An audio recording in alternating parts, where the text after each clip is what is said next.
Okay, so here everyone, today I'll be doing the 4.2 IGCSE quiz for math. So first, question 1. The function given by y equals negative 8x cubed plus 24x minus 10 has two local extreme values. Now, what is an extreme value? An extreme value, I'm going to explain it by drawing a graph like this. Okay, let's say this is our function. This is a cubic graph. Okay, now you can see here we have these 2 points here, this one and this one. This is the top one and this is the bottom one. Okay, these are the extremities of the graph. They are the maximum and the minimum, right? They're on the extremities, so we call them extremes. Okay, these are what extreme graphs are, the extreme points are. Okay, let's continue reading. The abscissa of one of these local extreme values is x equals to 1. What's the abscissa of the other one? Okay, first, how do we find the x values of a function or a graph? What we do, we derive our function. So dy by dx equals to negative 24x squared plus 24. Okay, then we set the derivative equal to 0. So at extremes, dy by dx equals to 0. So negative 24x squared plus 24 equals to 0. Right? Now, to make our lives easier, we can factor negative 24 out. So negative 24 x squared minus 1 equals to 0. Right? Now, what we have here is the zero product principle, which basically states that, well, actually, we don't need it, never mind. Divide 24 on both sides. This becomes 0 over 24, which is equal to 0. So x squared minus 1 equals to 0, right? X squared equals to 1. X is equal to the radical 1, which is equal to positive or negative 1. Now, what this means that x is equal to positive 1 and x is equal to negative 1.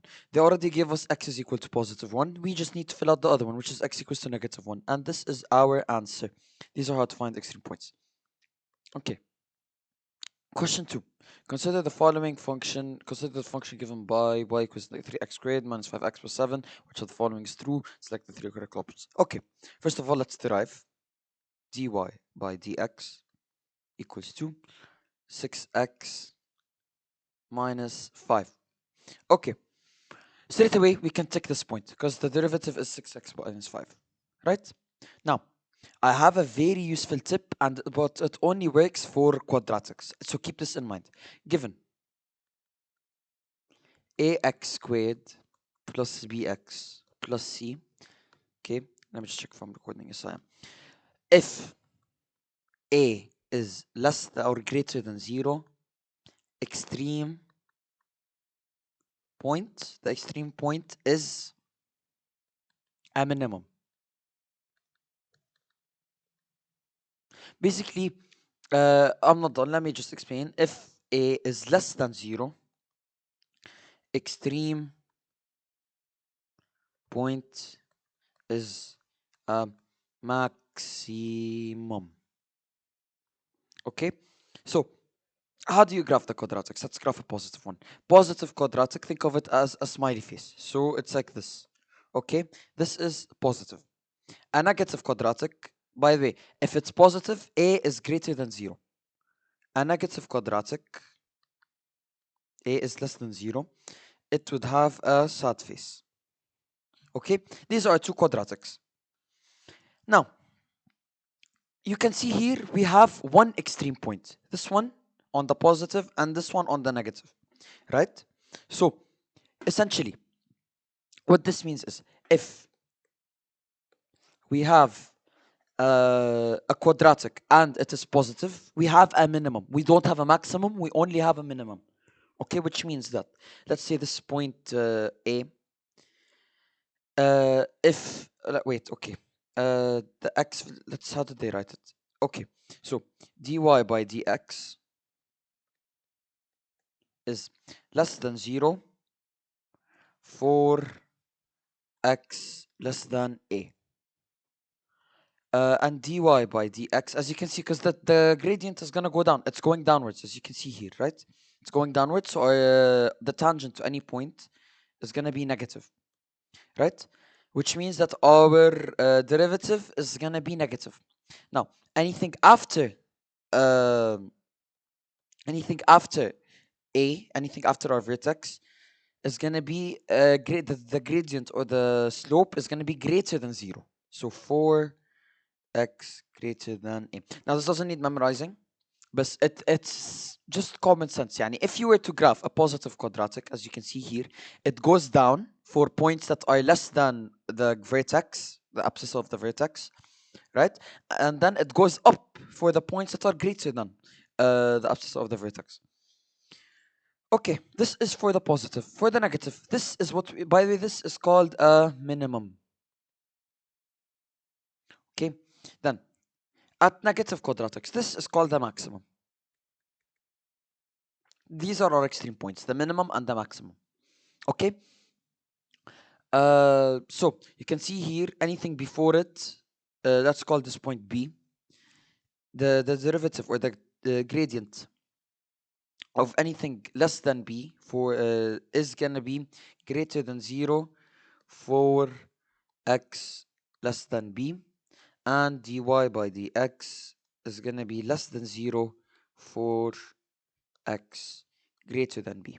Okay, as you can see, it goes up, then it goes down. Now, if you did not have a quadratic, if you had a cubic, so let's say you had ax cubed plus bx squared plus cx plus d. Okay, how do you find the points? Again, dy by dx equals to 0, and these give you your the x coordinates of the minimum and the maximum. Now, how do you identify if it's a minimum or a maximum, right? Without logic. What do? I will introduce this topic to you, the second derivative, d squared y by dx squared. Now, alternatively, I will explain this. Alternatively, however, you can use the table of variation. Basically, what you do, you put down your points. You put down a set of points. Let's say our vertex was at x equals to 2. Okay, this is our vertex. Now, we put a section here. This is x, this is dy by dx. All of this is dy by dx, and this is going to be y. The y part doesn't really matter. It's fine. You put anything and a value before it. So let's say 1, and you put a value after it. Let's say 3. Okay? This will be 0. Whatever the y value is, you put it. If it was a positive, now you don't memorize this. It actually depends. It depends. You can construct a table of variation. If dy by dx before it, if the gradient was positive and then the one after it was negative, this is, if you were to graph it like this, it would be this point here, which would be a maximum. Okay, now if the point, if you flipped it, right? So this was 1 here, this here, let's say it was going down, and then remove this, it went up. So let me just erase this. It went up. If you were to graph this again, just trace it, right? It's going down, then it's going up. It's this point here. This is our minimum. Type, okay. What if we had, yani theoretically, let's say we had something like this. Up and then up, or down and then down. And here is our derivative 0. This is what we call a saddle point. So it would look like something like this. It's somewhere here. It's like here. Okay, it is a saddle point. Now, in this case, it mean they're not gonna ask you much about it, but yani, that's just how you identify which is which. Now, when the time comes, I will teach you the second derivative, and we use it not now. Actually, we can use it now. No. It's a quadratic. Let's stick with the first part of what I said. We'll stick with this part here, because this part is the easy part, and yani they're not asking for the cubics yet. So let's first, we know that this is a positive. So this, we're gonna set this equal to 0. This is a positive quadratic. So whatever value we get, whatever x value we get from this, which is in this case is gonna be 5/6. This is gonna be our minimum. This is a minimum point. Okay, now simply just draw it. Okay, say here. So let me just make it more accurate. Doesn't draw properly. Okay, like this. This is our minimum here. Okay, let's say this is 5/6, the x value. It's not accurate, obviously. You can see anything before it has a tangent, or sorry, has a gradient that is going downwards, right? So it says here, this is the gradient or the slope, or dy by dx is gonna be negative. So obviously before, when x is less than 5/6. So dy by dx is less than 0 when x is less than 5/6. That's correct. Okay. Now, the function values are increasing for x greater than 5/x6. You can see here, it's going up. The gradient is going up. Thus, it is going up. It is correct. This here, this says it's a local maximum. That's wrong. It's a minimum. So this is incorrect. Okay. Again, if you don't understand this quadratic method, I will teach you I think they ask about it this one time. Yes, they do. Okay. I will do the second derivative method and I will explain it that way. So, first, consider the function given by y equals 4x to the power of 4 minus 2x cubed. So, first of all, dy by dx is equal to 16x cubed minus 2 times 3, 6x squared. Straight away, this is wrong because this should be x squared. They didn't put the square, so it's only x. This is incorrect. Now, what we're gonna do, we're gonna set this equal to 0. 16x cubed minus 6x squared, just to identify our minimums and our maximums. Okay, let's factor x out, right? Or let's factor, actually even better, let's factor 2x out. So 2x squared, this is gonna be 8x minus 3, you guys know how to factor. So, equals to 0. Now we can apply the zero product principle, which states that this is gonna equal to 0, and this is gonna equal to 0. Right? You guys know this. This is grade 9. Okay, so divide by 2 on both sides. X squared is equal to 0, so x is equal to 0. Now, 8x minus 3 is equal to 0. We already wrote that. I don't want to take up more space. Take 3 to the other side. 8x equals to 3. X is equal to 3 over 8. These are the 2 points we need. Okay. Now, what we're going to do, we can either construct our table of variation. So, I'm going to teach you this method first because this is the way the school taught us. X dy by dx. We don't really need the y. Okay. So we have negative 1, let's say 0, 3 over 8, or actually let's, 1, negative 1, 0. Let's put a value in between these two.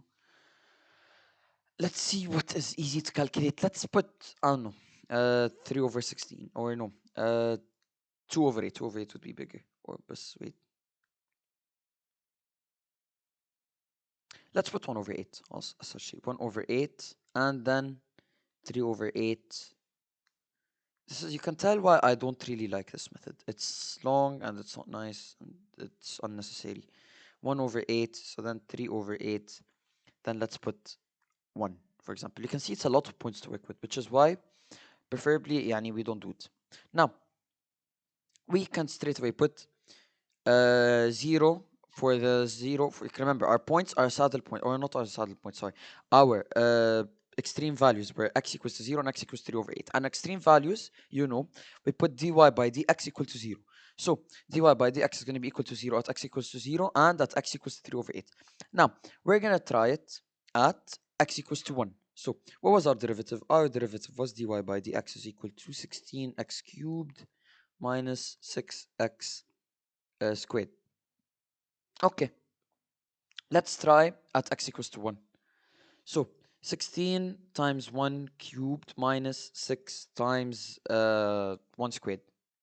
This one calculates even though you don't need to. 16 minus 6 is equal to 10. So this is increasing. This is above. Okay, we're just going to put arrows. We're not going to put values.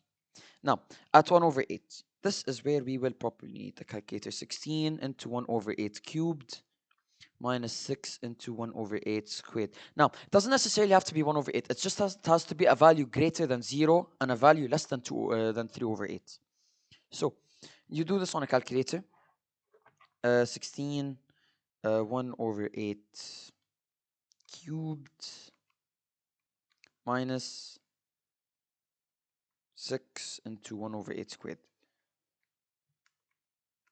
This gives me negative 1 over 16. Negative 1 over 16. Now, okay, you can see that this means that it's going down. It's negative, right? So, now we're going to have to try at x equals to negative 1. You just fill in all our values. 16 into negative 1 cubed minus 6 into negative 1 squared. So you do this on a calculator, even though, again, you don't really need to.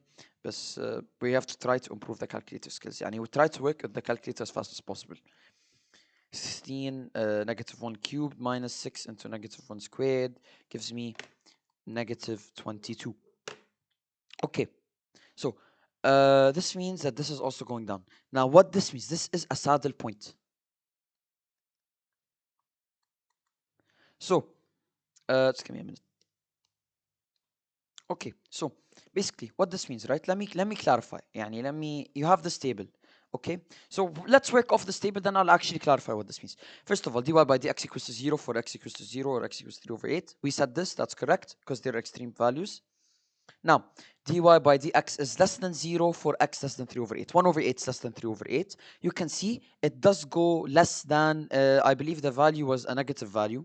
It was negative 1 over 16.